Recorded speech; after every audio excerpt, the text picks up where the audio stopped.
Hello, I am Dr. Chaya D. Badnake, Department of Chemistry, Dr. Manorama and Professor H. S. Punkar, Arts Commerce Science College, Balapur.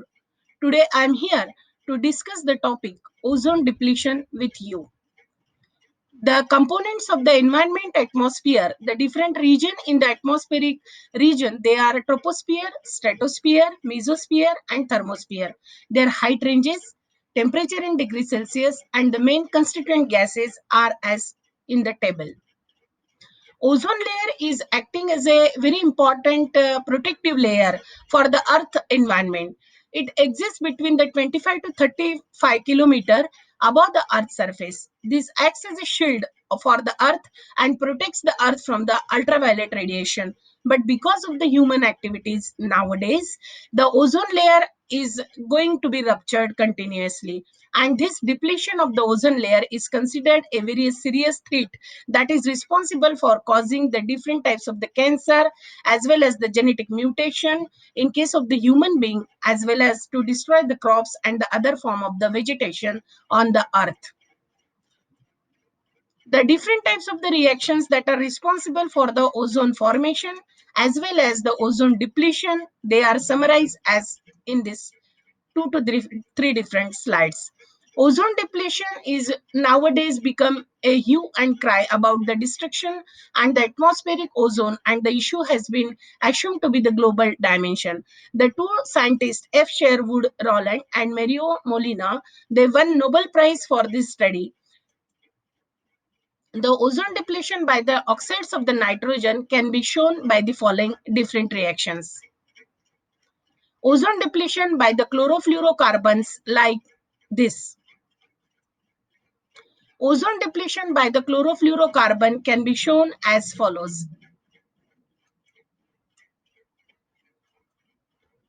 The ozone hole that is created on the Antarctica can be studied as follows.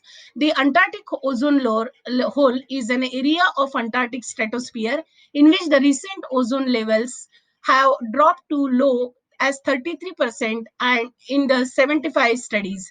The ozone hole occurs during the Antarctic spring from September to early December. The different consequences of the ozone layer, they are as basal squamous cell carcinoma. Because of the UV radiations, they are directly getting penetrated in the human body. The DNA molecule, they form the dimers, the pyrimidine bases get ruptured, and this result in the replication of the DNA that causes the different types of the cancer. The malignant melanoma is the another form of the skin cancer that is caused because of the UV radiation directly get initiated in the body of human being. The different pictures can be summarized for the basal cell carcinoma. They are as follows.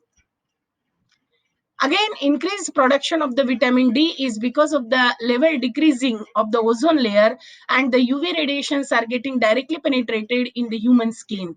The UV radiation damage to the plant protein as well as the chlorophyll, and as the chlorophyll is getting degraded, the whole process of photosynthesis is getting affected. The aquatic animals and the aquatic plants are also disturbed a lot because of the ozone depletion. So, World Ozone Day in 1994, United Nations General Assembly voted designate September 16 to be celebrated as a World Ozone Day. These are some of the references. Thank you.